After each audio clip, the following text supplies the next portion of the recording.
So we're gonna go into MGNX. This stock has a big pocket right here. We're trending to notice a pullback from this 50 and 100, a little bit of consolidation here.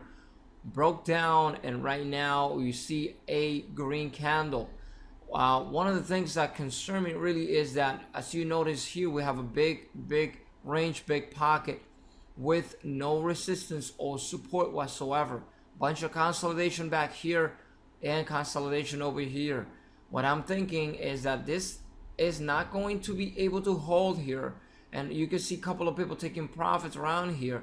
This is probably going to come down to the area of this pocket here, of this consolidation, before we are able to roll back over. So what I'm thinking is letting this roll down all the way down here to the areas of support, and then getting to the long side of the straight for a run up close to these areas of consolidation right here. We have a very nice window. If we get down here to 1175 range, we can roll this over to close to at least trading $17, and we have a pretty nice pocket here.